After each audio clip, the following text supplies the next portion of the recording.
Thank you for visiting the Coin Lady channel again. As the market as a whole is in the red, we're sitting just above 53 cents, you guys. But look at XRP right now, the whole market is red, and everyone is pointing fingers. For some reason, they only notice XRP when its price lowers. That is why I keep telling you to widen your perspective. It's 7.13%. Furthermore, we are eagerly anticipating the start of the season. Until then, all we can do is wait patiently.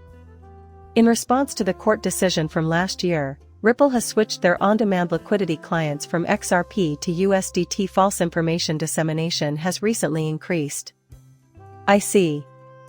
It's been said that Ripple is employing USDT. Don't expect to see XRP there. We migrated all US-based liquidity customers from XRP to USDT as the bridge currency in OTL promptly after the order. If the contract was terminated, we should keep using USDT, Bitcoin, or other stable coins that have been approved by legal for US-based flows. As a result of the current situation with the SEC, Ripple was forced to prioritize their US-based liquidity customers and utilize USDT in the US. That is going to change after this lawsuit concludes. The point is, everyone was behaving as if this were happening in every country. According to attorney Xrpl's statement in today's subsequent thread, the main motivation behind Ripple's stablecoin deployment is to enable its ODL solution for consumers situated in the US. Currently, cross-border payments are handled by Ripple Payments. Perhaps that is the reason for Ripple's creation of such stablecoin. This meant they could better serve their US-based liquidity demand customers. On top of that, you saw the current state of Tether in the US. The US market for Tether will dry up if the stablecoin bill passes. Some folks then consult David Schwartz regarding this. Since I don't know this for sure, someone had to tell me, but the initial XRP payment methodology was fiat to XRP. In fiat's favor. Now that a stable coin has been developed for Ripple.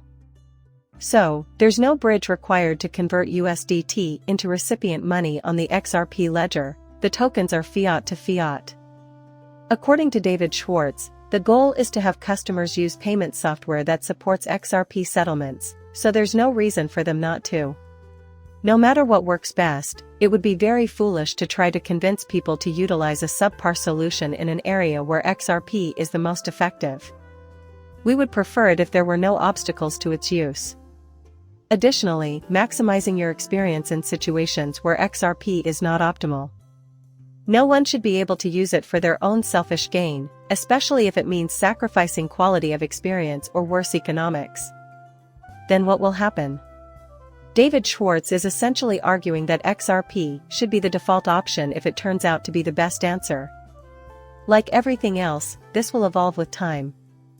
We are still behind the SEC in the US, so keep that in mind. Currently, the United States lacks crypto rules.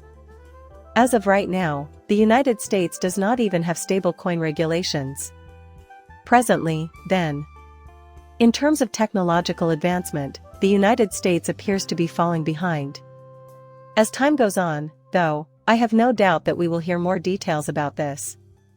Writing this piece required an absolute brilliance. I will show you how to become a millionaire when XRP reaches $1. Okay, so tell me how to become a millionaire. Once the price of XRP reaches $1, you will own 1 million XRP.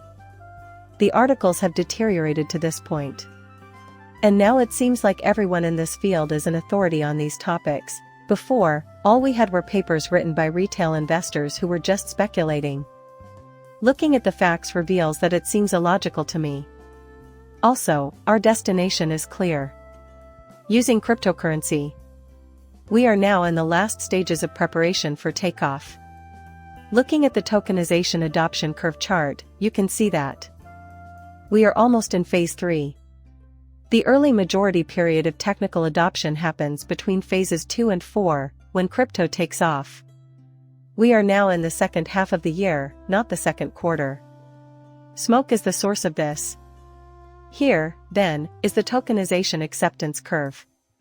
The early adopters, and most were in 2023. Later on, we will have the late majority. Behold, that upward curve, nevertheless. What follows is likely to be that. This is all anyone can speak about now, and it will happen eventually. Tokenization will affect every single person on Earth and beyond. The start has been made. Let's collaborate on Xrpl to tokenize physical assets. When we verify. As I will explain shortly, we now know that our checks and Xrpl also function in tandem. It seems like some people are thinking that now is a good time to sell XRP and put the money into Xrpl, or that we can take the money out of Xrpl and put it back into taxes or pay. However, tokenization is going to be a huge deal, trillions upon trillions of dollars, and they intend to tokenize everything around us, including the air we breathe, trees, waters, and mountains. Listen, diversification is all that's required. Invest in XRP, keep some XLM and some Xrpl on hand, as XLM is designed to be tokenized as well. Thus, Xrpl it is. So, you might want to consider investing in Xrpl too. However, it's important to prioritize your investments. Also, we can't rule out the possibility of an XRP run simply because Xrpl ran up yesterday and the day before. The size of the real-world asset market in the first quarter of 2025. Immediately, people think about BlackRock and think, oh, look at BlackRock using Xrpl. However, what's actually coming to the XRP ledger is $30 to $50 trillion traded with our checks. I must recover all of my funds. Proceed to the Xrpl. Take a step back and examine the broader view. Plus, that's the main point I make sure to emphasize in each video. Well, that concludes our video. Like and subscribe as usual, and feel free to leave a comment with your opinions. Coming up shortly, farewell.